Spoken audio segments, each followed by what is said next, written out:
اللہ کی یاد، لا الہ الا انت سبحانک انی کنت من الظالمین، سورۃ الانبیاء میں آیا، اور اللہ تعالیٰ نے فرمایا سورہ الصفات میں کہ اگر یونس اس دعا کے ساتھ ہمیں یاد نہ کرتا، ہائے ہائے، تو پھر اسی دن مچھلی کے پیٹ سے نکالا جاتا جس دن کے مردے نکالے جائیں گے، یعنی قیامت تک، یعنی وہ مچھلی یونس کی قبر بن جاتی اگر وہ یہ دعا نہ کرتا۔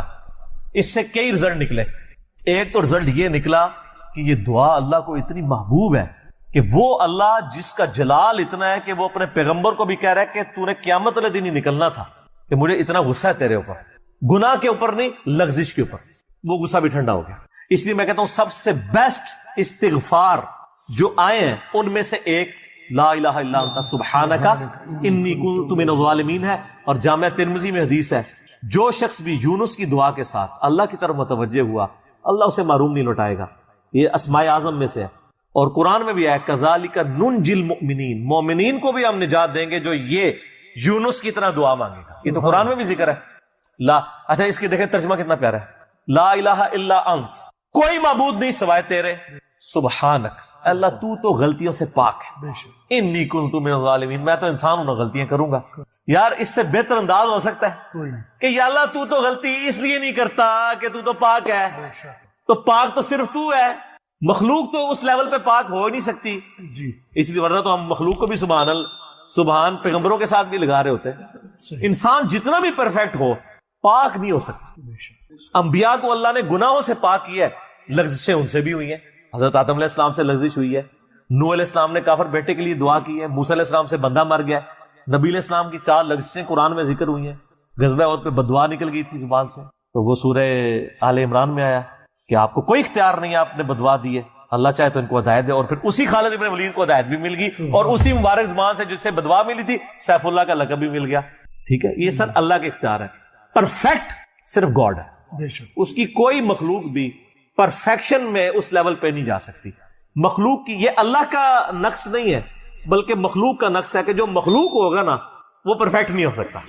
جیسے خالق ہمیشہ سے ہے، مخلوق ہمیشہ سے ہو ہی نہیں سکتی۔ وہ کہتے ہیں نا، اکثر لوگ سوال کرتے ہیں کہ اللہ تعالیٰ اپنے ساتھ کا ایک اور خدا پیدا کر سکتا ہے؟ ہم کہتے ہیں یہ محال ہے، اس لیے کہ جو پیدا ہوگا وہ خدا ہوگا ہی نہیں، جو پیدا ہو گیا تو خدا کون ہے؟ لم یلد ولم یولد۔ ٹھیک ہو گیا؟ تو ذکر بھی کریں سر، اللہ کو یاد کریں، جھوم جھوم کے ہر جگہ ذکر کریں، کوئی پروٹوکول نہیں، نہ وضو نہ غسل، ذکر کے لیے کوئی پروٹوکول نہیں ہے، جب مرضی ذکر کریں، اللہ کو یاد کریں، اور اس کے لیے کپڑے پہننا ہونا بھی ضروری نہیں ہے۔ اکثر لوگ یہ سمجھتے ہیں کپڑے پہننا ضروری ہے، نہ کوئی ضروری نہیں ہے۔ بعض اوقات بندہ وضو کے لیے اندر چلا جاتا ہے غسل کے لیے، یا غسل کرتے ہوئے تو لوگ بسم اللہ نہیں پڑھتے ہیں، کپڑے پہن کے پھر بسم اللہ پڑھتے ہیں۔ سر اللہ اور بندے کا کون سا پردہ ہے؟ آپ سب سے پہلے تو اس طرح کے خیالات سے توبہ کریں جو آپ کر رہے ہیں، ٹھیک ہے؟ اس کی وجہ یہ ہے کہ سورہ التوبہ کی آیت نمبر 70 میں اللہ تعالیٰ نے فرمایا کہ جو شخص توبہ کر لے سچے دل کے ساتھ، اور اس سے پہلے بڑے بڑے گناہوں کا ذکر ہوا ہے، ان میں سے ایک شرک بھی ہے، بلکہ اب یہ کریٹیکل سوال ہے تو میں یہ آیت پڑھ کے بھی بتا دیتا ہوں۔ پارہ نمبر 19 کے اندر جا کے سورہ الفرقان کی آیت نمبر ہے یہ 70۔ اعوذ باللہ من الشیطان الرجیم، بسم اللہ الرحمن الرحیم۔ ہاں جی، یہ آ گیا، والذین لا يدعون مع اللہ الہا آخر، یعنی اللہ تعالیٰ اہل ایمان کی نشانی بتا رہا ہے کہ وہ ایسے لوگ ہیں کہ وہ اللہ کے ساتھ کسی اور کو الہ کے طور پر نہیں پکارتے، ولا يقتلون النفس التي حرم اللہ الا بالحق، اور کسی جان کو ناحق قتل نہیں کرتے۔ ہاں بفتوی شریعت والا معاملہ علیحدہ ہے، یعنی قتل کے بدلے قتل، وہ بھی گورنمنٹ کا جوڈیشری کا کام ہے، آپ نے خود نہیں کرنا۔ ولا یزنون، نہ زنا کرتے ہیں۔ ومن یفعل ذلک یلقى اثاما، جو کوئی یہ 3 گناہ کرے گا ان قریب ان کا عذاب چکھ لے گا۔ کون سے 3 بڑے گناہ گنوائے گئے ہیں؟ نمبر 1 اللہ کے ساتھ شرک، نمبر 2 قتل ناحق، اور نمبر 3 زنا۔ حتیٰ کہ بخاری مسلم میں ایک حدیث ہے کہ نبی علیہ السلام سے جب بڑے بڑے گناہوں کے بارے میں پوچھا گیا نا تو آپ نے یہی 3 گناہ گنوائے، اور پھر آپ نے کہا قرآن پڑھ کے دیکھو، یعنی نبی علیہ السلام بھی اپنی بات کی دلیل میں قرآن پیش کرتے تھے، ماشاء اللہ تعالی۔ والذین لا يدعون مع اللہ الہا آخر ولا يقتلون النفس التي حرم اللہ الا بالحق ولا يزنون ومن يفعل ذلك يلقى اثاما يضاعف له العذاب يوم القیامة ويخلد فيه مہانا، جو یہ 3 گناہ کرے گا اس کے لیے عذاب دگنا کر دیا جائے گا قیامت میں، اور وہ ذلیل و خوار کر کے آگ میں یعنی جھونکا جائے گا۔ الا من تاب، ہاں اگر کوئی ان گناہوں سے توبہ کر لے. کون سے؟ نمبر 1 شرک، نمبر 2 قتل نہ حق، اور نمبر 3 زنا. وآمن وعمل عملا صالحا، اور ایمان لے آئے، یعنی ایمان تو پہلے بھی ہوگا، نہیں صحیح والا ایمان، اور نیک عمل کرے. فاولئک یبدل اللہ سیئاتہم حسنات، تو پھر ایسے شخص کے گناہوں کو بھی اللہ تعالیٰ نیکیوں سے بدل دے گا. صرف معافی نہیں سر، جتنے بڑے بڑے گناہ تھے اسی لیول کی بڑی بڑی نیکیاں. وکان اللہ غفور الرحیم، اور اللہ تعالیٰ تو بخشنے والا مہربان ہے. ومن تاب وعمل صالحا، جو کوئی توبہ کرے اور نیک اعمال کرے، فإنہ یتوب الی اللہ متابا، تو اللہ تعالیٰ کہتا ہے کہ میرے ذمہ ہے اس کی توبہ کو قبول کرنا. یعنی اللہ تعالیٰ نے اپنے اوپر خود سے واجب کیا، حالانکہ اللہ تعالیٰ کسی چیز کا پابند نہیں ہے کہ جو میری طرف رجوع لائے گا میں اسے ضرور معاف کروں. تو اگر کسی شخص کو اس طرح کا وہم آتا ہے نا، اور یہ وہم اس لیے بھی آ رہا ہوتا ہے، بعض اوقات لوگ یعنی اس کا ترجمہ کرتے ہوئے بالکل لفظی ترجمہ کر رہے ہوتے ہیں. قرآن حکیم کی آیات چونکہ پورے کانٹیکسٹ کے ساتھ ہوتی ہیں، بیک گراؤنڈ میں آیات نازل ہوئی ہوتی ہیں، لہٰذا میں جب بھی ان آیات کا ترجمہ کرتا ہوں نا، جب اسپیسیفکلی شرک کو ایڈریس کر رہا ہوتا ہوں، میرا لیکچر نمبر ہے مسئلہ نمبر 3 دعا صرف اللہ ہی سے، اور سچ پیپر بھی ہے اس کے اوپر. تو ہم یہ ترجمہ جو ہے نا، یہ آیت ان اللہ لا یغفر ان یشرک بہ، بے شک اللہ اس گناہ کو کبھی معاف نہیں کرے گا کہ کوئی شخص اللہ کے حضور قیامت والے دن اس حال میں پیش ہوا کہ اس نے دنیا میں شرک کیا ہوا، یعنی بغیر توبہ کے وہ مرا. وَيَغْفِرُ مَا دُونَ ذَلِكَ لِمَن يَشَاءُ، اور شرک کے علاوہ ہر گناہ معاف کر دے گا، وہ بھی اوپن لائسنس نہیں، جس کے لیے چاہے گا. یعنی جو شخص شرک سے توبہ کیے بغیر گیا نا، اس کی تو توبہ ہے ہی نہیں قیامت.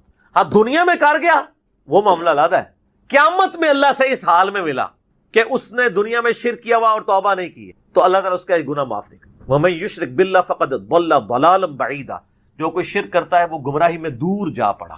وَلِعَوْذُ بِاللَّهِ تَعَالَى. دنیا میں تو میرے بھائی جامعہ ترمذی میں حدیث ہے، نبی علیہ السلام نے فرمایا موت کے غرغرے سے پہلے پہلے اللہ تعالیٰ توبہ قبول کرتا ہے. موت کے غرغرے سے مراد ہے نزع کا عالم طاری ہونے سے پہلے. جب کسی کو موت نظر آ گئی نا، اب وہ توبہ نہیں کر سکتا. تو قرآن حکیم میں ہے نا، فرعون جب ڈوبنے لگا تھا تو اس نے کیا کہا تھا؟ میں ہارون اور موسیٰ کے رب پر ایمان لاتا ہوں، بنی اسرائیل کے رب پہ. تو اللہ تعالیٰ نے کیا فرمایا تھا؟ الآن، اب لایا ایمان. حالانکہ ایمان تو لے آیا تھا، وہ غرغرہ تو وہ لے ہی رہا تھا نا، غوطہ تو کھا رہا تھا نا. تو موت کے غرغرے سے مراد ہے نزع کا عالم طاری ہونے سے پہلے. اور اس میں ایک پوائنٹ کئی دفعہ ہائی لائٹ کر چکا ہوں، یہاں پہ بھی کر دوں. اگر آپ کو کسی شخص کے بارے میں یہ پتا چل جائے نا کہ اس کو لا علاج بیماری لگ چکی اور وہ اب کچھ عرصے میں ایکسپائر ہو جائے گا، جیسے کینسر ہے، یعنی ہم نے یہ لرن کر لیا نا کہ کینسر جب 3rd سٹیج کے اوپر پہنچ جاتا ہے تو وہ انسان بچتا نہیں ہے. جس شخص کو کینسر ہوا ہے، یا سپوز اس کے گردے فیل ہو گئے، یا دل بالکل ایج پہ پہنچ چکے، ایسے لوگوں کو یعنی پاکستان انڈیا میں تو لوگ چھپاتے ہیں کہ پہلے ہی نہ کہیں مر جائے. وہ سن کے کتنی ران کن بات ہے کہ مسلمان جس کے لیے موت ایسٹ ہونی چاہیے، چلو کافر کو تو سمجھ آتا ہے، اس نے تو دنیا ہی کمائی ہے نا، مسلمان بھی مرنے سے پہلے مر جاتا ہے موت کا سن کے. ایسا تو نہیں ہونا چاہیے اصولاً. اور یہ ٹانٹ اللہ نے قرآن پاک میں یہودیوں کو دی ہے سورہ جمعہ کے اندر، کہ کہتے ہیں نا اللہ کے بڑے چہیتے ہیں، ان کو کہو کہ تم موت کی تمنا کرو اگر تم سچے ہو. اگر تم اللہ کے چہیتے ہو تو پھر موت تو تمہارے لیے خوشخبری ہونی چاہیے، لائبلٹی نہیں ہونی چاہیے، ایسٹ ہونی چاہیے. اب یہی تان ہمیں بھی آ رہا ہے، مسلمان کی حالت تو نہیں ہونی چاہیے، اس کو موت کا پتہ چلے تو جناب وقت سے پہلے ہی مرنے کی کوشش کرے. تو لیکن آپ یورپ امریکہ میں اگر کسی کو بیماری ہو نا، اس کو بتا دیا جاتا ہے کہ سر پلان کر لیں 6 مہینے ہیں، اور 6 مہینے بھی ان کے پلان ہے، وہ 6 سال بھی ہو سکتے ہیں، 6 گھنٹے بھی ہو سکتے ہیں، وہ تو اللہ کی مرضی ہے، وہ ایک ایسٹیمیٹ بتاتے ہیں. یہاں پہ لوگ چھپا لیتے ہیں. اس کا نقصان یہ ہے کہ نہ وہ اپنی لائف کو یعنی کوئی وراثت کے پوائنٹ آف ویو سے مینج کر سکتا ہے، اور سب سے بڑھ کے اسے توبہ کی طرف آپ کو لانا چاہیے. میں تو کہتا ہوں نہیں، کسی کو کینسر ہو گیا ہے، ابھی اس میں موت کا غرغرہ نہیں آیا، کو کینسر ہوا ہے نا، پتہ نہیں کب مرنا ہے، ٹھیک ہے نا، نزع کا عالم بھی نہیں ہے، اس کو سب سے پہلے بتائیں کہ بھائی تمہیں لا علاج بیماری ہے، تمہاری ڈیتھ کسی بھی وقت ہو سکتی ہے، اللہ کی طرف رجوع لاؤ. سر اس نے پوری زندگی بھی عیاشی کی تھی نا، وہ اپنی آخرت مینج کر سکتا، وہ تو خیر کر سکتا ہے، ہمیں بھی اپنی آخرت مینج کرنی چاہیے. روزانہ مرنے سے پہلے توبہ کرنی چاہیے. روزانہ ہم مرتے ہیں نا، صحیح بخاری میں حدیث ہے نا، نبی علیہ السلام رات کو سوتے ہوئے کیا دعا مانگتے تھے؟ اللہم باسمک اموت و احیا، میں تیرے نام پر مرتا اور جیتا ہوں، یعنی سوتا اور جاگتا ہوں. کیونکہ صحیح بخاری میں حدیث ہے موت جو ہے وہ نیند کی بہن ہے. اور جب آپ صبح اٹھتے ہیں تو وہ بھی صحیح بخاری میں دعا ہے، الحمدللہ الذی احیانا بعد ما اماتنا والیہ النشور. تمام تعریفیں اس اللہ کے لیے ہیں جس نے مجھے مرنے کے بعد زندہ کیا، یعنی موت کے بعد زندہ، اور میں نے پلٹ کے اس کی طرف جانا ہے۔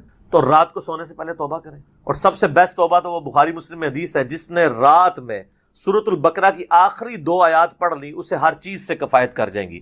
آمن الرسول بما انزل الیہ من ربہ والمؤمنون کل آمن باللہ وملائکتہ وکتبہ ورسلہ لا نفرق بین احد من رسلہ وقالوا سمعنا واطعنا غفرانک ربنا والیک المصیر لا یکلف اللہ نفسا الا وسعها آنورڈ۔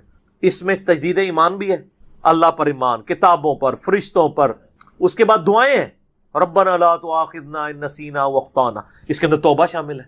سب سے بیسٹ تجدید ایمان جو ہے سورہ بقرہ کی آخری 2 آیات ہیں، اور یہ ہمارے وظیفے میں ہم نے بلو کارڈ کے اوپر بھی لکھا ہے کہ نبی علیہ السلام نے فرمایا، اور یہ حدیث بخاری مسلم دونوں میں، جو شخص رات کو سونے سے پہلے سورۃ البقرہ کی آخری 2 آیات پڑھ لے، اس میں جو کچھ اللہ سے مانگا ہے وہ اس کو دے دیا جائے گا، یہ بھی الفاظ ہے۔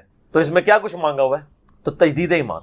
پھر صحیح بخاری میں حدیث ہے کہ نبی علیہ السلام فرمایا جو صبح یقین کے ساتھ ایک دفعہ پڑھ لے سید الاستغفار، اور شام سے پہلے اگر مر گیا سیدھا جنت میں جائے گا، اور اگر شام کو پڑھ لیا پورے یقین کے ساتھ، یقین سے مراد ہے کہ باقی توبہ کا اس کا ارادہ ہوا، صبح سے پہلے مر گیا سیدھا جنت۔ اللہم انت ربی لا الہ الا انت خلقتنی وانا عبدک وانا علی عہدک ووعدک ما استطعت اعوذ بک من شر ما صنعت ابوء لک بنعمتک علی وابوء بذنبی فاغفر لی فانہ لا یغفر الذنوب الا انت۔ یہ سید الاستغفار ہے۔ تو یہ وہ ہے توبہ جو روزانہ کرنی چاہیے، نزا سے پہلے پہلے، یعنی صبح بھی پڑھے شام کو پڑھے۔ بلکہ مسند البزار میں صحیح سند کے ساتھ ہے کہ نبی صلی اللہ علیہ وآلہ وسلم ہر فرض نماز کے بعد بھی سید الاستغفار پڑھتے تھے، ہر فرض نماز کے بعد۔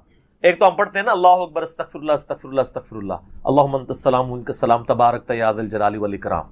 اس کے بعد آپ سید الاستغفار آیت الکرسی بھی پڑھیں، آیت الکرسی کے بارے میں بھی آیا ہے سنن نسائی الکبریٰ کے اندر صحیح سند کے ساتھ، ہم نے گرین کارڈ میں ڈالا ہے کہ جو شخص آیت الکرسی فرض نماز کے فوراً بعد پڑھے گا مرتے ہی جنت میں جائے گا۔ لیکن نماز پڑھے گا، خالی آیت الکرسی نہیں، نماز کے فوراً بعد، تو نماز بھی اس کو پڑھنا چاہیے۔ تو اس طرح یعنی تجدید ایمان والا یہ معاملہ بھی کرنا چاہیے، اور یہ وہم ہی نہیں بننا چاہیے کہ اللہ تعالیٰ معاف نہیں کرے گا۔ صحیح بخاری اور مسلم دونوں میں حدیث ہے کہ میں اپنے بندے کے گمان کے قریب ہوں، جو بندہ میرے لیے گمان کرتا ہے میں ویسا ہوں اس کے۔ جو شخص یہ کہتا ہے اللہ مجھے معاف نہیں کرے گا تو اس کو واقعی اللہ معاف نہیں کرے، اور جو کہے گا کہ اللہ تعالیٰ مجھے معاف کر دے گا اسے اللہ معاف کر دے گا۔ تو انشاءاللہ تعالیٰ یہ کبھی ایسا نہیں کرنا چاہیے اللہ تعالیٰ سے نا امیدی والا معاملہ۔ آپ اپنے رب کے وعدوں پر، نبی صلی اللہ علیہ وسلم کے وعدوں پر یقین رکھیں کہ جس شخص نے سچے دل سے توبہ کی ہے اس کی نہ صرف توبہ قبول ہوگی سورۃ الفرقان آیت نمبر 70 کے تحت، بلکہ اس کے گناہوں کو بھی نیکیوں سے بدل دیا جائے گا۔ تو اللہ تعالیٰ رجوع لانے والوں کو پسند فرماتا ہے، بار بار رجوع لاتے رہنا چاہیے، اللہ تعالیٰ سے اپنے آپ کو آزاد نہیں کرنا چاہیے۔ نیکی کی ہو یا نہ کی ہو، گناہ کیا ہو یا نہیں کیا، یہ علیحدہ سے بات ہے۔ نبی علیہ السلام سے بڑھ کر کون نیک ہو سکتا ہے؟ صحیح بخاری میں حدیث ہے کہ میں بھی روزانہ 70 سے زیادہ دفعہ اپنے رب کی طرف استغفار لے کے آتا ہوں، استغفر اللہ و اتوب الیہ، نبی علیہ السلام۔ اور یہ 70 کا عدد آپ نے کثرت کے لیے بولا ہے۔ عربی میں 70 کا مطلب 70 ڈیجٹ نہیں ہوتا، 70 کا مطلب 1000 دفعہ بھی ہو سکتا ہے، 10,000 دفعہ بھی ہو سکتا ہے، 100 دفعہ بھی ہو سکتا ہے، کثرت کے لیے بولا جاتا ہے۔ تو استغفار تو بندے کی ضرورت ہے، یہ اللہ سے ایک نیکی ہے، اور ہر چیز کے ساتھ استغفار اٹیچ ہے۔ آپ دیکھیں کہ محفل سے اٹھنے کی جو دعا ہے اس میں استغفار ہے، سبحانک اللہم و بحمدک اشہد ان لا الہ الا انت استغفرک و اتوب الیک، سنن نسائی میں حدیث ہے۔ پھر سنن نسائی الکبریٰ میں حدیث ہے کہ نبی علیہ السلام وضو کے بعد بھی یہ دعا پڑھتے تھے، سبحانک اللہم و بحمدک اشہد ان لا الہ الا انت استغفرک و اتوب الیک، اور فرمایا یہ پڑھ لو تو یہ اللہ تعالیٰ قیامت کے دن تک کے لیے اس کو سنبھال کے رکھ دے گا، تمہیں اس کے عوض نیکیاں ملیں گی، ٹھیک ہے نا۔ تو رجوع اللہ، استغفار، ہر وقت اللہ کی طرف رجوع لاتے رہنا چاہیے۔ اور سب سے بیسٹ یہ ہے کہ نماز کے تشہد کی آخری جو دعائیں والا پورشن ہے نا اس میں استغفار مانگیں، کیونکہ صحیح بخاری میں حدیث ہے جب درود شریف تشہد میں پڑھ چکو اس کے بعد جو چاہو اپنے رب سے مانگو، سجدوں میں بھی مانگیں۔ صحیح مسلم میں حدیث ہے سجدے میں انسان اپنے رب کے سب سے زیادہ قریب ہوتا ہے، تم خوب رب سے دعائیں مانگا کرو۔ اور نبی علیہ السلام نے دعا بھی سکھا دی ہے، بخاری اور مسلم دونوں میں ہے کہ نبی علیہ السلام رکوع اور سجدے میں پڑھتے تھے سبحانک اللہم و بحمدک اللہم اغفر لی، یہ ہمارے وہ اذکار میں لکھا نا، سبحانک اللہم و بحمدک اللہم اغفر لی، تو اس میں دعا ہی ہے نا۔ پھر 2 سجدوں کے درمیان میں رب اغفر لی رب اغفر لی ہے۔ سر استغفار تو ہر جگہ ہی چل رہا ہوتا ہے، تو اللہ کی طرف رجوع لائیں اور اللہ سے امید رکھیں۔ دنیا میں کسی نے توبہ کر لی تو موجیں ہی موجاں، یہ آخرت کے لیے معاملہ ہے۔ تو شرک، یار آپ نے کیا شرک کیا ہوگا جو صحابہ کرام نے قبول ایمان سے پہلے کیا؟ سر صحیح مسلم میں حدیث ہے 321 نمبر، میں نے کربلا والے ریسرچ پیپر میں ڈالی، بڑی لمبی حدیث ہے۔ عمر بن عاص رضی اللہ تعالیٰ عنہ کہتے ہیں کہ جب مجھے یہ اندازہ ہوا کہ اب نبی علیہ السلام یعنی غلبہ پائیں گے، یعنی اللہ نے ان کا سینہ اسلام کے لیے کھول دیا، اسلام قبول کرنے کے لیے نبی صلی اللہ علیہ وآلہ وسلم کی خدمت میں حاضر ہوئے، تو خود ہی بتاتے ہیں، اور انہوں نے اپنے نزع کے عالم میں موت کے وقت میں اپنے بیٹے کو، بڑی لمبی بڑی رکت انگیز حدیث ہے، میرا یوٹیوب پہ کلپ بھی ہے، عمر بن عاص کی موت کے وقت اشک بار آنکھوں سے سونے والی۔ تو خیر اس میں یہ بھی الفاظ ہیں، کہتے ہیں جب میں نبی صلی اللہ علیہ وسلم کے پاس ایمان لانے کے لیے گیا نا، تو نبی علیہ السلام نے اپنا دایاں ہاتھ آگے بڑھایا بیعت کرنے کی، تو کہتے ہیں میں نے دایاں ہاتھ بڑھایا لیکن حضور کے ہاتھوں میں ہاتھ دینے سے پہلے ہی کھینچ، میں نے کہا یا رسول اللہ پہلے مجھے گارنٹی دیں کہ میں نے جو کچھ اسلام کے خلاف سازشیں کی ہیں پچھلے 19 سال میں، اسلام کے آنے کے بعد 19 سال تک اسلام کے خلاف یہ اور خالد ابن ولید دونوں کٹھے مسلمان ہوئے تھے ایک ہی دن ایک ہی وقت میں 19 سال، پھر اسلام کی حالت میں انہیں 19 سال نہیں ملے ہیں حضرت خالد ابن ولید کو، کفر میں ملے ہیں، اسلام میں تھوڑا وقت ملا۔ تو حضرت عمر بن عاص کہتے ہیں میں نے ہاتھ کھینچ لیا، میں نے کہا یا رسول اللہ پہلے گارنٹی دے میرے سارے گناہ معاف ہوں۔ تو آپ صلی اللہ علیہ وسلم نے فرمایا کہ اے عمر، کیا تجھے نہیں پتا کہ اسلام پچھلے کے سارے گناہوں کو معاف کر دیتا ہے، اور اللہ کی راہ میں ہجرت پچھلے کے سارے گناہوں کو معاف کر دیتی ہے، اور حج مبرور پچھلے کے سارے گناہوں کو معاف کر۔ تو یعنی اسلام لے کر آنا کتنی بڑی دولت ہے۔ تو یہ تجدید ایمان کرنا، کلمہ پڑھ کے یہ اپنا تجدید ایمان والا معاملہ بھی کرتے رہنا چاہیے، یہ بھی ایک توبہ کا ذریعہ ہے۔ اللہ سے امید رکھیں، اللہ کو اصل میں باغی پسند نہیں ہے، جو گناہ کر کے توبہ کر لیتے ہیں نا وہ اللہ کو بڑے پسند ہیں، اتنے پسند ہیں کہ ایک بڑی عجیب و غریب روایت ہے صحیح بخاری اور مسلم میں، صحیح مسلم میں ذرا زیادہ ڈیٹیل ہے کہ نبی علیہ السلام فرماتے ہیں اگر تم گناہ کرنا چھوڑ دو گے تو اللہ تعالیٰ تمہیں ختم کر دے گا، اور ایسی مخلوق لے کے آئے گا کہ جو گناہ کرتی ہو اور اللہ ان کو معاف کر کے خوشی محسوس کرے۔ اچھا اس کو بعض لوگوں نے دوسری طرف لے لیا، ان کا جی اللہ تعالیٰ گناہوں سے بڑا خوش ہوتا ہے، نہیں نا، اصل میں یہ بتانا چاہ رہے تھے نبی صلی اللہ علیہ وآلہ وسلم کہ انسان کے اندر بلٹ ان فالٹ رکھا گیا ہے کہ وہ غلطی کرے گا، اصل مسئلہ یہ ہے کہ وہ آدمی بنے۔ آدم نے اپنی غلطی کو جسٹیفائی کیا نہیں، جب غلطی کی تو کیا کہا ربنا ظلمنا انفسنا وان لم تغفر لنا وترحمنا لنکونن من الخاسرین، معاف کر دیا اللہ نے۔ شیطان نے اپنی غلطی کی جسٹیفیکیشن دینا شروع کر دی، میں ایسے بہتر ہوں، تو نے اس کو مٹی سے بنایا، مجھے آگ سے بنایا ہے، میں اس کو کیسے سجدہ کروں۔ جو اپنی غلطی کی جسٹیفیکیشن دے وہ شیطان ہوتا ہے، اور جو اپنی غلطی کی جسٹیفیکیشن دیے بغیر سیدھی معافی مانگ لے وہ آدمی ہوتا ہے۔ ہم کہتے ہیں نا آدمی، آدم کے ساتھ اس کی مضبوط ہو جاتی ہے۔ تو رجوع اللہ، تو وہ نبی علیہ السلام یہ بتانا چاہ رہے تھے کہ ایسی مخلوق جو گناہ نہ کرے وہ تو آلریڈی اللہ کے پاس موجود ہے، فرشتے۔ اللہ نے انسان اور جن کو ایسی مخلوق بنایا ہے جو اپنی ول سے اپنے رب کو چوائس کرے، فَأَلْهَمَهَا فُجُورَهَا وَتَقْوَاهَا، ان میں یعنی برائی کا مادہ بھی رکھ دیا، اچھائی کا بھی، وہ خود اپنی عقل ایز اے انسٹرومنٹ یوز کر کے یہ اللہ تعالیٰ کو خود سے وہ چوز کرے۔ ایسی مخلوق اللہ کو چاہیے تھی۔ سر یہی وہ چیز ہے جیسے انسان فرشتوں سے افضل ہو جاتا ہے، اور میں اکثر کہا کرتا ہوں کہ یہ وہ دولت ہے جو جبرائیل کے پاس بھی نہیں ہے۔ سر جبرائیل مجھ سے اگر میرا ایمان ایکسچینج کرنا چاہے نا، میں نہیں کرتا۔ جبرائیل نے خدا کو مانا ہے خدا کی مرضی سے، اور میں نے خدا کو مانا ہے اپنی مرضی سے، اس کا کوئی اکویلنٹ نہیں۔ اسی لیے انسان اشرف المخلوق ہے، اسی لیے انسان کو اللہ نے اتنا درجہ ہے فرشتے سے بہتر انسان بننا، مگر اس میں لگتی ہے محنت زیادہ۔ انسان بنے، آدمی بنے، یہ نہ ہو کہ اولئک کالانعام بل ہم اضل، جو سورۃ الاعراف میں ہے کہ وَلَقَدْ ذَرَأْنَا لِجَهَنَّمَ كَثِيرًا مِنَ الْجِنِّ وَالْإِنسِ، جنوں اور انسانوں کی اکثریت دوزخ کے لیے ہی پیدا ہوئے ہیں۔ یہ اللہ نے ایکسپرٹ اوپینین دیا، یہ نہیں ہے کہ میں نے دوزخ کے لیے ان کو بنایا۔ ساتھ یہ ہے کہ ہم نے ان کو کام دیے تھے، یہ سنتے نہیں، سننے کا سا نہیں سنتے، آنکھیں دی تھی دیکھتے نہیں، دیکھنے کا سا دیکھتے نہیں، یعنی عبرت والا، اور عقل دی تھی، دل دیے تھے، آپ عقل کر لیں ترجمہ یا دل کر لیں، وہ سوچتے نہیں ہیں۔ اولئک کالانعام بل ہم اضل، یہ تو چوپایوں کے مانند ہے بلکہ ان سے بھی بدتر ہیں، جو آنکھ کان اور عقل کو یوز کر کے حق بات تک نہیں پہنچتے۔ وَلَا تَقْفُ مَا لَيْسَ لَكَ بِهِ علم، 10 کمانڈمنٹس میں سے 9 کمانڈ کیا ہے؟ سورہ بنی اسرائیل آیت نمبر 36۔ انسان کسی چیز کی پیروی اس وقت تک مت کرنا جب تک تجھے اس کے بارے میں ڈیفینیٹ علم حاصل نہ ہو جائے۔ ان السمع والبصر والفؤاد كل اولئک کان عنہ مسئولا، بے شک کان، آنکھیں اور عقل ان کے بارے میں پوچھا جائے گا، تم نے ان کو یوز کر کے حق بات تک پہنچنے کی کوشش کیوں نہیں کی ہے؟ اچھا ہم کوشش ماشاءاللہ کر رہے ہیں لیکن دنیا میں حق بات تک پہنچنے کی۔ میں آپ سے ایک چھوٹا سا سوال کرتا ہوں، آپ موٹر بائک پہ جا رہے ہو، دن کے وقت آپ نے ہیڈ لائٹ کھولی ہوئی ہو، سامنے سے آپ کو کوئی یوں اشارہ کرے تو آپ اسے گالی سمجھیں گے؟ فوراً ہیڈ لائٹ آف کریں گے۔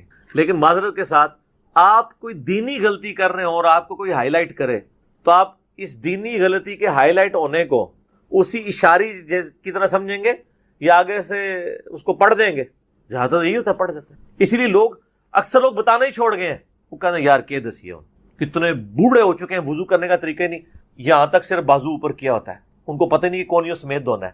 سال لوگ دیکھ رہے ہوتے ہیں، کہتے ہیں یار چھوڑ. حالانکہ وہی بندہ اس وقت گڑھے میں گرنے لگے نا تو کتنے لوگ اس کو پکڑانے کے لیے آ جائیں گے، کیونکہ وہ فزیکلی نظر آ رہا ہوگا نا. آخرت کا گڑھا نظر نہیں آ رہا نا، انسان کہتا ہے خیر ہے.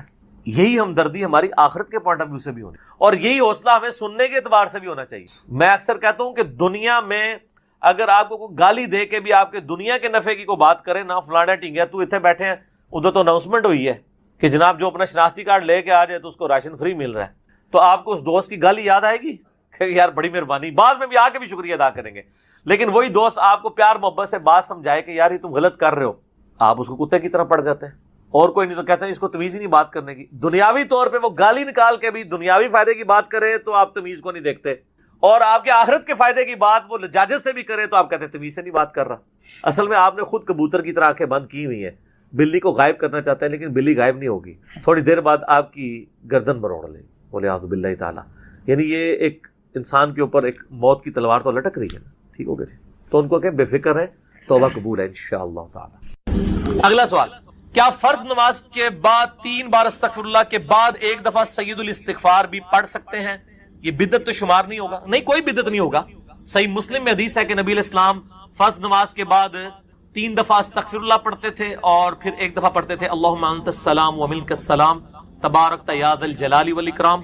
اور بخاری اور مسلم دونوں میں ہے کہ فرض نماز کا مکمل ہونا نبی علیہ السلام کی ہم تکبیر کی آواز سے پہچانتے تھے، یعنی بلند آواز سے آپ اللہ اکبر کہتے تھے. پہلے ایک دفعہ اللہ اکبر بلند آواز سے کہنا ہے، پھر 3 دفعہ آہستہ آواز میں استغفر اللہ. یہ ہمارے اہل حدیث بھائی جو ہیں اس سنت پہ عمل کر رہے ہیں، لیکن وہ استغفر اللہ بھی اونچا بولتے ہیں. استغفر اللہ اونچا بولنا خلاف سنت ہے، صرف اللہ اکبر بلند آواز سے. اور دوسری طرف علماء عرب ہیں، انہوں نے اپنے اذکار کارڈ میں سے اللہ اکبر نکال ہی دیا ہوا ہے، وہ صرف استغفر اللہ پڑھتے ہیں. اور جب ان سے پوچھیں کہ یار اللہ اکبر نہیں پڑھتے، وہ کہتے ہیں نہیں، یہ جو بخاری مسلم میں ہے نا کہ نبی علیہ السلام بلند آواز سے تکبیر پڑھتے تھے، تو تکبیر سے مراد استغفر اللہ ہے. دیکھیں آپ بندہ کو ضد میں، استغفر اللہ کس عربی ڈکشنری میں تکبیر ہے؟ اگر آپ نہیں مانتے تو ہم آپ کو علم الکلام اور فقہ والا جواب دیتے ہیں. بخاری مسلم میں حدیث ہے، حضرت ابو ہریرہ کہتے ہیں کہ نبی علیہ السلام جب نماز شروع کرتے تو تکبیر کہتے، جب رکوع میں جاتے تو تکبیر کہتے، جب رکوع سے سر اٹھاتے تو سمیع اللہ لمن حمیدہ ربنا ولک الحمد کہتے، جب سجدے میں جاتے تو تکبیر کہتے، جب سجدے سے سر اٹھاتے تو تکبیر کہتے. تو کیا وہ استغفر اللہ کہتے تھے؟ کہتے نہیں، وہ اللہ اکبر ہی ہوتا تھا. تو بخاری مسلم میں جو ہے کہ نماز کا ختم ہونا میں تکبیر کی آواز سے پہچانتا تھا، تو وہ بھی پھر استغفر اللہ نہیں، تکبیر ہی ہے. یہ میں نے فقی علماء عرب کو بھی دی تھی، اور وہ بڑے ضد میں ہیں. وہ کسی کارڈ کے اوپر ان سے جو عربی کارڈ بھی چھپ کے آتے ہیں نا، آپ لوگ دیکھیں نا، وہ اللہ اکبر نہیں لکھا ہوتا. یہ تو شکر ہے دارالاسلام والوں نے، چونکہ انٹرنیشنلی سب سے بڑا ادارہ ہے اہل حدیث کا، انہوں نے جو اذکار والے چھاپے ہیں اس میں اللہ اکبر چھاپا ہے، تو یہ عام ہوا. ورنہ پاکستان کے اہل حدیث بھی اس کے اندر مبتلا ہو گئے تھے. اب ایون یہاں جو عرب ملکوں سے اہل حدیث آتے ہیں نا، وہ اللہ اکبر نہیں اونچا کہتے ہیں، وہاں پہ ٹرینڈ نہیں ہے، وہ سنت ہی کھا گئے ہوئے ہیں. دیکھو ایک سوال میں کتنے جواب دیتے ہیں. تو استغفر اللہ کے بعد آپ سید الاستغفار پڑھ سکتے ہیں. بخاری میں حدیث ہے، جو بندہ سید الاستغفار صبح کے وقت ایک دفعہ پڑھ لے پورے یقین کے ساتھ، یہ انٹرنیشنل نمبر کے مطابق ہے 6306. ٹھیک ہے جی، ابھی تو میں جوان ہوں. اللہم انت ربی لا الہ الا انت خلقتنی وانا عبدک وانا علی عہدک ووعدک ما استطعت اعوذ بک من شر ما صنعت ابوء لک بنعمتک علی وابوء بذنبی فاغفر لی فانہ لا یغفر الذنوب الا انت. جو صبح کے وقت پورے یقین سے پڑھ لے، شام سے پہلے مر گیا تو جنتی، اور جو شام کو پڑھ لے صبح سے پہلے پڑھ گیا تو جنتی. یہ صبح شام کے اذکار بلو کارڈ میں ہمارا یہ ذکر موجود ہے. آپ یہ سید الاستغفار فرض نماز کے بعد پڑھ سکتے ہیں، بلکہ سنت بھی ہے کہ آپ نے ایک دفعہ کہیں کہ مرنے سے پہلے اے مسلمان کر لے اس پہ غور، کتابوں کا خدا اور ہے، بابوں کا خدا اور. چلے یہی آپ لوگوں کے لیے چیک پوائنٹ ہے. 6 کلمے انہوں نے آپ کو ڈرا ڈرا کے یاد کرائے بچپن میں، اور یہ بتا کہ شادی والے دن، اور اگر آپ کو نہ آئے تو ووٹ ہی نہیں لگے گی، تو زنانی نہیں لبنی. تو یہ جو آپ کو ڈراتے رہے، آپ ذرا ان سے ہی جا کے پوچھ لیں کہ 6 کلمے لکھے کہاں ہوئے ہیں، تو وہ کسی مولانا کی کتاب اٹھائیں گے اتنی سی پتلی سی، وہ جو وہ نیوز پیپر پہ چھپی ہوئی 68 گرام کے اوپر، وہ کہیں گے یہ لکھیں. ان کو کہ نا، کتابوں کے خدا کا تعارف کرواؤ. بتاؤ قرآن میں یہ کلمہ کہاں لکھا ہوا ہے؟ بخاری مسلم میں کہا. تو میرے خیال جب آپ یہ شروع کریں گے تو آگے ہے کیا ہوتا ہے. اچھا پہلے اس طرح کہیں گے جن کو پتا نہیں ہے, اور جن کو پتا ہے نا وہ یوں کہیں گے پتا لگ گیا کیڑے اسٹیشن تو بول رہے ہیں, تو انجینئر تو نہیں سنتا. اب تو یہ ہوتا ہے, پہلے وہ کہتے ہیں اب کہتے ہیں انجینئر تو نہیں سنتا. تو یہ 6 کلموں کا ثبوت ان سے لے نہ جا کے یہ کہاں پہ ہے, کہاں سے لیے. دیکھیں کلمہ عربی میں کہتے ہیں جملے کو, سینٹینس کو. کچھ بھی آپ بولتے ہیں, سبحان اللہ بھی ایک کلمہ ہے, ایک پرفیکٹ کلمہ ہے نا, یہ کوئی محمل قسم کی ورڈنگ تو نہیں ہے. پاکی اللہ کے لیے, اللہ پاک ہے, اللہ اکبر, اللہ بلند و بالا ہے, اللہ کے لیے کبریائی ہے, الحمدللہ تمام تعریفیں اللہ کے لیے. یہ جملے ہیں, یہ کلمات ہیں. تو کلمات ہمیں یہ بتایا گیا کہ کلمہ وہ ہوتا ہے جو پڑھ کے آپ نے اسلام میں داخل ہونا ہوتا ہے. صرف وہ کلمہ نہیں, اور بھی کلمات ہیں. تو 6 کلمے بعض اوقات تو انہوں نے اس طرح emphasize کیا ہوتا ہے کہ جس کو 6 کلمے نہیں آتے وہ مسلمان ہی نہیں ہے. مسلمان ہونے کے لیے 6 کلمے آنا ضروری نہیں ہے, بلکہ جو پہلا کلمہ ہے اس کا اقرار کرنا, چاہے اپنی زبان میں کر لے چاہے عربی میں کر لے, کسی بھی زبان میں, اور اس کے عقیدے کو ماننا ضروری کہ اللہ کے سوا کوئی معبود نہیں اور محمد صلی اللہ علیہ وآلہ وسلم اس کے رسول ہیں. باقی اس کی ظاہر ہے کہ جو لوازمات ہیں ضروریات دین وہ تو پھر بہت زیادہ ہیں. کتابوں پہ ایمان, فرشتوں پہ ایمان, تقدیر کے اچھے اور برے ہونے پر ایمان, قیامت کے بعد جی اٹھنے پر ایمان. لیکن بنیادی 3 ہی عقائد ہیں, عقیدہ توحید, عقیدہ رسالت اور عقیدہ آخرت. تو یہ کلمات کے حوالے سے میں عرض کر دوں, اس اسکیٹرڈ فارم میں قرآن و حدیث میں کلمات موجود ہیں, اور پہلے 4 کلمات ہی, آخری 2 جو ہیں یہ علماء نے خود لکھے. جس طرح ایمان مفصل اور ایمان مجمل لکھا, ایک تفصیلی ایمان ایک اجمالی ایمان. تفصیلی ایمان آمنت باللہ و ملائکتہ و کتبہ و رسلہ, یہ تو قرآن میں بھی اس طرح کے الفاظ موجود ہیں, وہ رٹائے ہوئے ہوتے ہیں جملے. اور اجمالاً بیان وہی ہے کہ کلمہ پڑھتا ہوں, اس کے بعد تصدیقم باللسان, اقرارم باللسان و تصدیقم بالقلب. اس میں ایک اور چیز بھی ہونی چاہیے, وعملم بالجوارح, اور اپنے اعمال سے کام بھی کرتا ہوں. خالی جڑا ہے تصدیق کرنا زبان نال اور دل سے مان لینے کا نام ایمان نہیں ہے, کیونکہ مسلم شریف میں حدیث ہے بندے کے کفر اور اسلام کے درمیان فرق نماز ہے.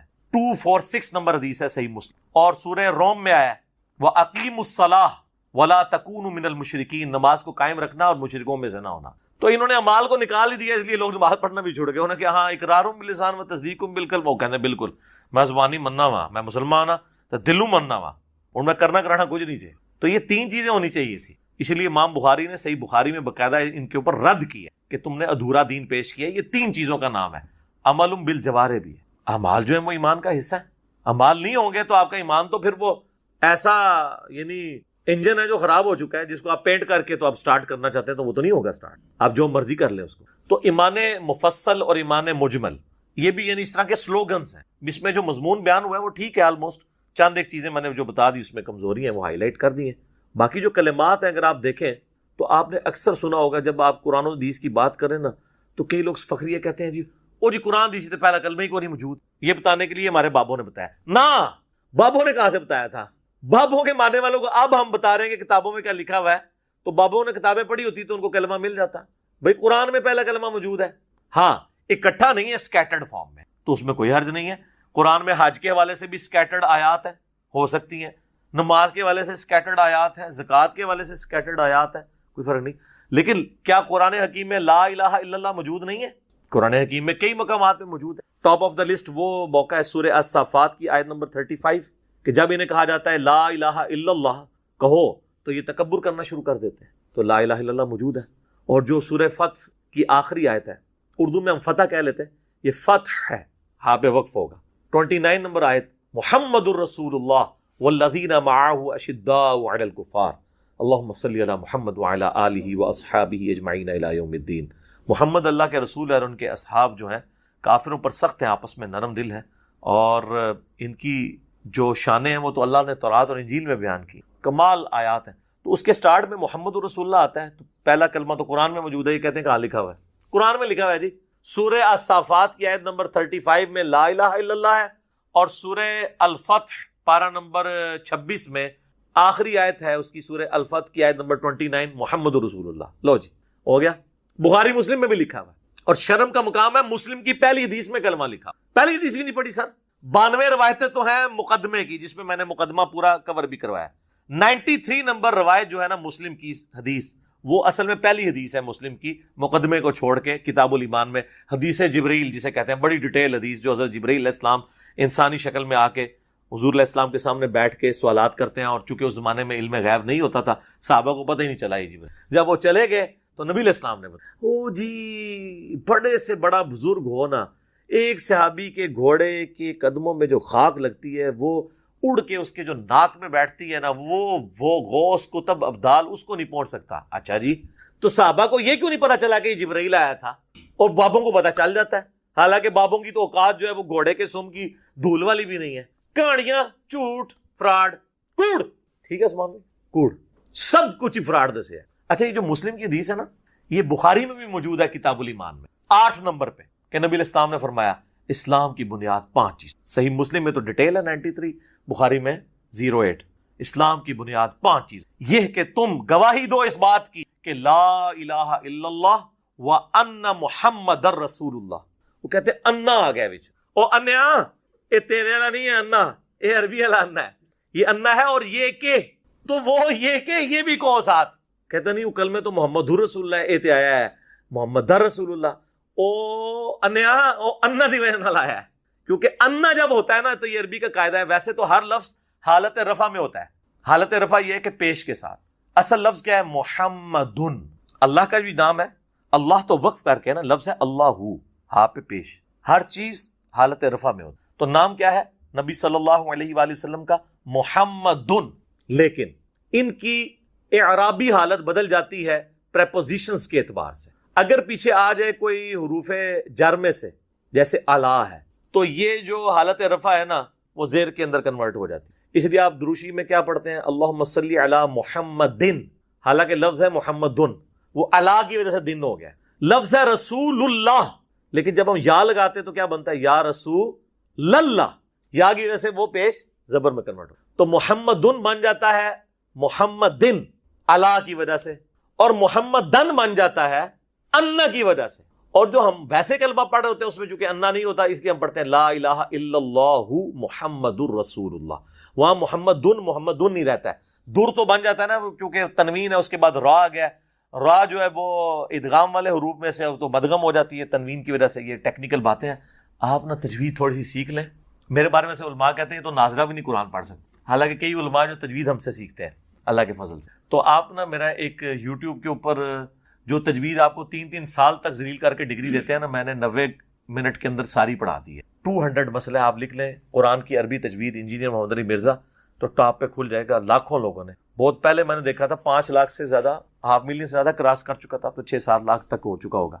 تو آپ دیکھ لیں، ایک ایک چیز سامنے ڈسپلے کروائی ہے۔ تو یہ مسلم اور بخاری دونوں میں پہلا کلمہ موجود، اور یہ حدیث ہے جبرائیل کے کئی ایک طرق بخاری مسلم اور باقی کتابوں میں۔ دوسرا کلمہ بڑی مشہور ہے حدیث 553 نمبر حدیث جو میں اکثر بیان کرتا ہوں، کہ نبی صلی اللہ علیہ وآلہ وسلم نے فرمایا جو شخص وضو کرنے کے بعد ایک دفعہ پڑھ لے اشہد ان لا الہ الا اللہ وحدہ لا شریک لہ واشہد ان محمدا عبدہ ورسولہ، تو جنت کے 8 دروازے اس کے لیے کھول دیے جاتے ہیں، جس دروازے سے چاہے وہ داخل ہو۔ الحمدللہ، یہ وظیفہ نہ کبھی چھوڑا کریں، وضو کمال کا وظیفہ۔ تو اس میں میں گواہی دیتا ہوں کہ اللہ کے سوا کوئی معبود نہیں، اور محمد صلی اللہ علیہ وآلہ وسلم اس کے بندے اور اس کے رسول۔ ٹھیک ہے، یہ کلمہ بھی آپ کسی کو اسلام میں داخل کرنے کے لیے پڑھ سکتے ہیں، پہلے والا بھی پڑھ سکتے ہیں۔ باقی جو 2 کلمات میں نے کہا ثابت ہیں، یعنی ٹوٹل 4 ہیں، وہ تو پیورلی ہے ہی اذکار ہیں، وہ اس کے ساتھ تعلق نہیں ہے، وہ بھی موجود ہیں۔ اگر آپ دیکھیں اذکار کے طور پہ صحیح بخاری میں انٹرنیشنل نمبر ہے 1154،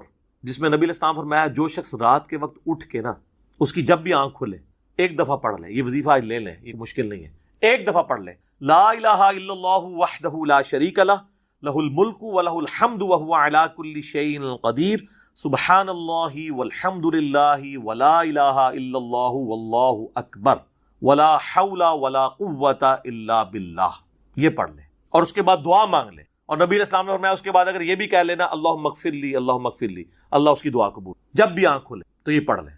تو تیسرا چوتھا کلمہ دونوں اس میں کور ہو گئے۔ چوتھا تو خیر انہوں نے بہت لمبا بنایا ہے، کچھ الفاظ کے ثابت ہے، لیکن اس کے اندر کاش اس کو تیسرا کلمہ پورا ہی بنا دیتے جو بخاری میں موجود ہے۔